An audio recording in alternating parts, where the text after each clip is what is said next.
सर्व मित्रांना शुभ सकाळ. राहुल खैरमोडे व्लॉग्स यूट्यूब चॅनलवर मी राहुल आपणा सर्वांचं मनपूर्वक स्वागत करतो. आंबा लागवड समस्या आणि उपाय सिरीज अंतर्गत केलं जाणारं आंबाबागेचं उत्तम असं व्यवस्थापन याच्याबद्दल आपण माहिती घेत आहोत. आणि क्रमांक 425च्या या स्पेशल आणि इंटरेस्टिंग एपिसोडमध्ये आज आपण सर्वच आंबा उत्पादक शेतकरी बांधवांच्यासाठी एका नाविन्यपूर्ण विषयावरती सखोल चर्चा करणार आहोत. खरं तर महाराष्ट्रातील प्रामुख्यानं भारतातील सर्वच आंबा उत्पादक शेतकरी बांधव आपल्या आंबा बागांच्या मध्ये भारतातील विविध राज्यातील प्रसिद्ध अशा अनेक जातींची लागवड करत असतात. त्याचबरोबर काही आंबाप्रेमी परदेशातील नामांकित जातींची लागवड सुद्धा करताना आपल्याला पाहावयास मिळतात. आता ज्यावेळी आपण या देशी आणि परदेशी आंबा जातींची लागवड करतो तेव्हा प्रामुख्यानं त्याची विभागणी करत असताना जर आपण त्यापैकी लवकर येणाऱ्या आंबा जाती आणि उशिरा येणाऱ्या आंबा जाती याचं जर वर्गीकरण करायचा विचार केला तर आजचा व्लॉग आपल्या सर्वांना नक्कीच खूप फायदेशीर ठरेल असं नक्कीच म्हणता येईल. अनेक आंबा जाती आहेत ज्या मंथ ऑफ फेब्रुवारीपासून मंथ ऑफ एप्रिलपर्यंत या ठिकाणी हार्वेस्टिंगसाठी येत असतात. असं जरी असलं तरी काही अशा विशिष्ट आंबा जाती आहेत ज्यांना येणारा मोहर त्याची होणारी फळधारणा ही प्रामुख्यानं थोडीशी उशिरा होत असते. आणि अशाच उशिरा येणाऱ्या आंबा जातींची माहिती आजच्या या व्लॉगमध्ये आपण पाहणार आहोत. आपण सर्वांनी हा व्हिडिओ शेवटपर्यंत नक्की पहा.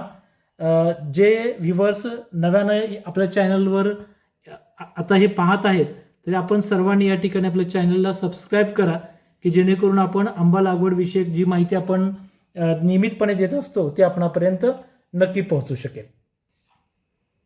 उशिरा येणाऱ्या आंबा जातींच्या मध्ये प्रामुख्यानं जी जात या ठिकाणी थोडीशी उशिरा येते याच्यामध्ये आज आपण पहिली आंबा जात पाहत आहोत जिचं नाव प्रामुख्यानं तोतापरी किंवा तोतापुरी असं आहे.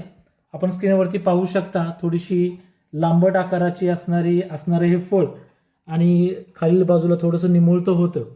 या आंब्याच्या बाबतीमध्ये मी आवर्जून नक्की सांगेन की उत्पादनाच्या बाबतीमध्ये या आंब्या इतकं उत्पादन इतर कोणत्याही भारतीय आंबा जातींना येत नाही. त्यामुळं लागवड करताना आपण प्रामुख्यानं ही जात लावायला हवी. दक्षिण भारतामधली असणारी ही जात प्रामुख्यानं थोडीशी उशिरा येते आणि अगदी मंथ ऑफ ऑगस्टपर्यंत देखील बाजारामध्ये राहत असते. इतर आंब्यांच्या तुलनेमध्ये याला होणारी फळधारणा ही जास्त असते. दर जरी कमी असला तरी एका विशिष्ट वयानंतर ज्यावेळी झाडाची पूर्ण वाढ होते त्यावेळी हे झाड आपल्याला भरघोस असं उत्पादन देऊ शकतं. उशिरा येणाऱ्या आंबा जातींमध्ये प्रामुख्यानं आपण स्क्रीनवरती आपण जी लांबट आकाराची जी कैरी पाहत आहोत ही प्रामुख्यानं मल्लिका अर्थातच क्वीन ऑफ मँगो या नावानं ओळखली जाणारी ही आंबा प्रजात आहे. मगाशी आपण तोतापुरी जातीचं जे फळ पाहिलं त्या फळाशी साधर्म्य असणारं हे फळ आहे. असं जरी असलं तरी तोतापुरीला असणारी खालच्या बाजूची चोच मल्लिकामध्ये नसते. कैरीचा आकार लांबट आहे, चवीला अतिशय गोड आहे. वजन साधारणपणे 700 ग्रॅम ते साधारणपणे 1200 ग्रॅमपर्यंत असू शकतं. तर थोडीशी उशिरा येणारी मात्र चवीला अतिशय गोड अशी असणारी ही जात जी प्रामुख्यानं मल्लिका या नावानं ओळखली जाते. आपण स्क्रीनवरती जो गोलाकार आकाराचा जो मोठा आंबा पाहत आहात हा प्रामुख्यानं मलगोवा या जातीचा हा आंबा आहे. बरेचसे भारतीय आंबे जसं की हापूस, केशर हे आंब्या प्रामुख्यानं आपण कापून खायला प्राधान्य देतो. त्या तुलनेमध्ये राजापुरी असेल, वनराज असेल किंवा मलगोवा असेल हे जे आंबे आहेत ते प्रामुख्यानं आमरसाचे आंबे म्हणून प्रसिद्ध असतात. अर्थातच स्क्रीनवरती आपण पाहतो आहोत की संपूर्ण गोलाकार आणि आकारानं जवळजवळ 1 किलोपर्यंत वजन असणारी ही कैरी आहे जी आपल्याला प्रामुख्यानं आमरसासाठी वापरता येते. थोडीशी उशिरा येते मात्र चवीला अतिशय गोड आणि आमरसासाठी प्रसिद्ध अशी ही जात आहे. उशिरा येणाऱ्या आंबा प्रजातींमध्ये काही परदेशी जाती सुद्धा आपण आपल्या आमराई मँगो ऑर्चर्ड फार्म या लागवड क्षेत्रामध्ये या ठिकाणी लावलेल्या आहेत. त्याच्यापैकीच थायलंड देशातील कॅटिमॉन नावाचा हा प्रसिद्ध असा आंबा आहे. फळधारणा या झाडाला इतर झाडांच्या तुलनेत जास्त येते. फळाचा आकार मध्यम आहे. चवीला अतिशय गोड अशी असणारी ही कैरी जी प्रामुख्यानं थायलंडच्या कॅटिमॉन या नावानं ओळखली जाते. उशिरा येणाऱ्या आंबा प्रजातीमध्ये भारतीय असणारी आणि अतिशय देखणे असणारी आंबा प्रजात जी प्रामुख्यानं सुवर्णरेखा या नावानं ओळखली जाते. या आंब्याचं वैशिष्ट्य की देठाच्या खालोखाल असणारा हा जाडसर भाग याच्यावरून आपण हा आंबा नक्कीच ओळखू शकतो. फळधारणा या झाडाला खूप मोठ्या प्रमाणात होते. पानांचा आकार देखील इतर आंबा पानांच्या तुलनेत लहान असतो. उत्पादनाच्या बाबतीमध्ये आदर्श आहे. अगदी जर हाय डेन्सिटी मँगो प्लांटेशनमध्ये आपण जर सुवर्णरेखा लावणार असू तर नक्कीच आपण ही जात लावायला हरकत नाही. फळधारणा जास्त होते, चवीला देखील गोड आहे आणि आकर्षक रंग या जातीला असतो. प्रामुख्यानं कोकण परिसरामध्ये येणारी आणि भारतामध्ये प्रसिद्ध असणारी एक आंबा प्रजात जी त्याच्या आकर्षक रंगासाठी प्रसिद्ध असते, जे प्रामुख्यानं सब्जा या नावानं ओळखली जाते. चवीला देखील हा आंबा गोड आहे. आता ही स्क्रीनवर दिसणारी कैरी थोडीशी इमॅच्युअर आहे. पूर्ण पिकल्यानंतर हिला डार्क गुलाबी पिवळसर रंग येतो. आपल्या व्लॉगवरती याचे व्हिडिओज मी नक्की शेअर केलेले, आपण नक्की याची माहिती घेऊ शकता. उशिरा येणाऱ्या जातीमध्ये सब्जा ही सुद्धा एक चांगली अशी जात आहे. स्क्रीनवरती आपण अतिशय गुलाबी रंगामध्ये दिसणारी कैरी पाहत आहोत. ही गुलाबखस या नावाची ही आंबा जात आहे. प्राचीन भारतामध्ये काही राजांनी स्वतःच्यासाठी डेव्हलप केलेल्या व्हरायटीजपैकी आणि प्रसिद्ध असणारी अशी ही गुलाबखस अशी आहे. आकर्षक रंग आणि आकर्षक गोडी याच्यासाठी ही प्रामुख्यानं जात प्रसिद्ध आहे.